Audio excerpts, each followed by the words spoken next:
A few days ago, I released a power leveling guide to help you get your alt jobs from level 1 to 80 as efficiently as possible inside Final Fantasy XIV, patch 5.5 and beyond. I was completely unaware of the fact that Yoshi-P would come out of nowhere during the FanFest, with the Endwalker expansion being available for pre-order right after it was announced. The big thing to discuss for me now is the accessory item you get from pre-ordering Endwalker, Menphina's earring. As I only started playing about a year ago, I never had the opportunity to get the aetheryte earrings, which you got from pre-ordering Shadowbringers back in 2019. Those earrings gave the same buff but capped at level 70. I do remember being quite annoyed after I got my white mage to level 80 and decided to level other jobs, only to realize that I would never be able to get my hands on the aetheryte earrings. So the question is, does Menphina's earring invalidate the other leveling methods in the other guide that I originally posted from a few days ago? Short answer is yes, kind of, particularly for levels 50 to 71. I'll explain what the best approach is now after I've presented a few results from my testing earlier today. I ran a couple of dungeons, and the first test I did was on my Astrologian at level 54, having the Heat of Battle buff, the food buff, and the earrings equipped. I ran Somal, a level 51 Heavensward dungeon, which gave me a total of 937,000 experience points.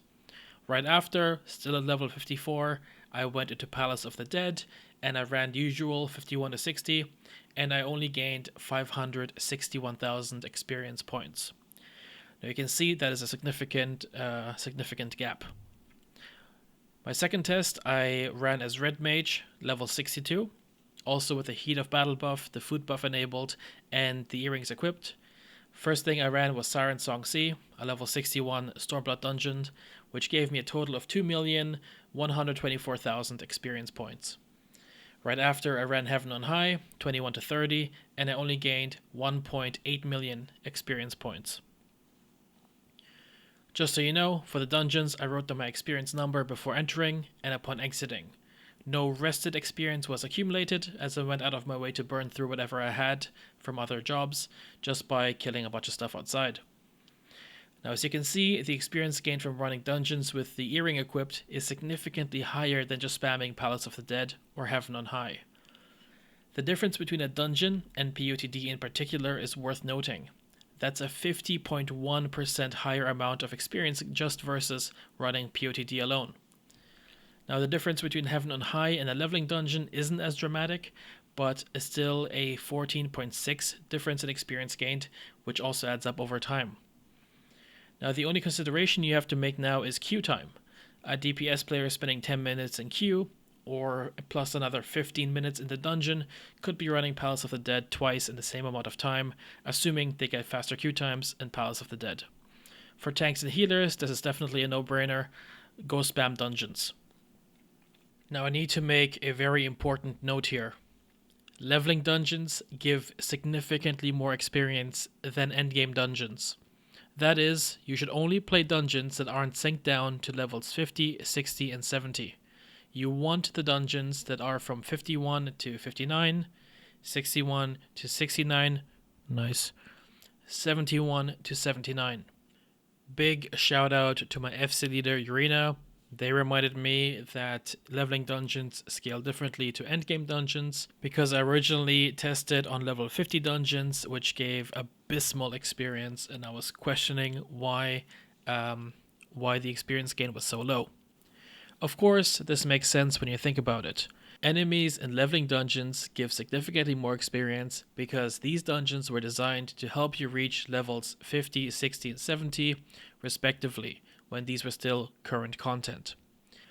And since you've reached levels 50, 60, or 70, the end of each expansion, you no longer needed experience points, so the dungeons simply gave you less because there was no need for you to get more.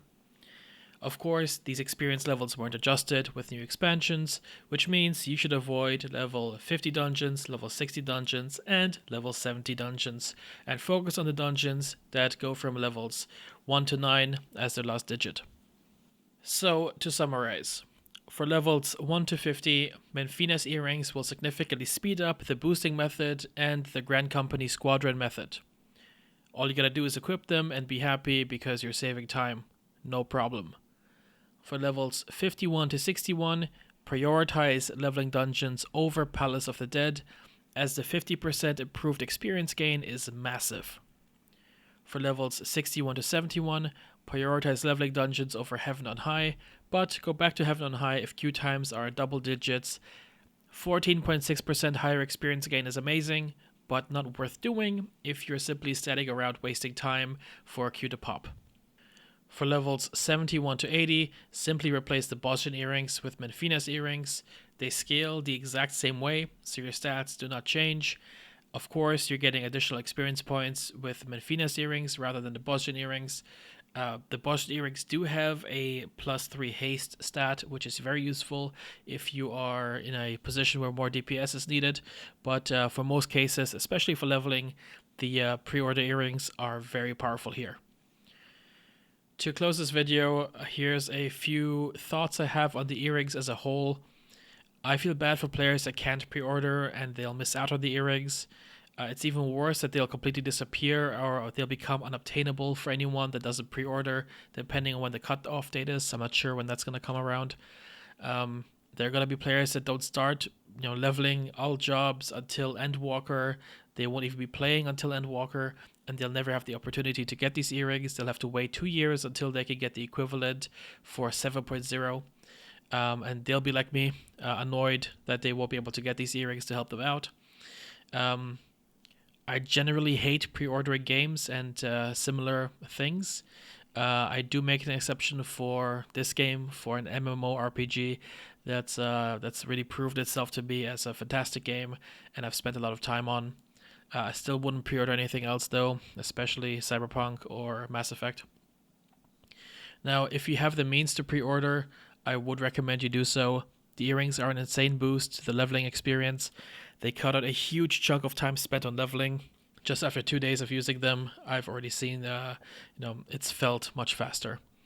But if you can't, hey, no problem. Buy the game when you're comfortable doing so. Until then, you can just watch my original power leveling video from a few days ago, which assumes you don't have overpowered earrings to lie on. And it'll teach you all you gotta know. So go check that out if you haven't. And as always, thank you so much for watching. You can watch me live stream at twitch.tv/alzahard. I do stream from Asian Pacific times, so it might be a bit awkward if you're outside of the region. But I also streamed when I tested the earrings and how their experience gain worked. So that's the kind of stuff you can see there. And please like and subscribe. I would very much like to change the channel URL to also be aligned with my my username, since I'm using a new YouTube channel. Thank you all for your time, and I'll out.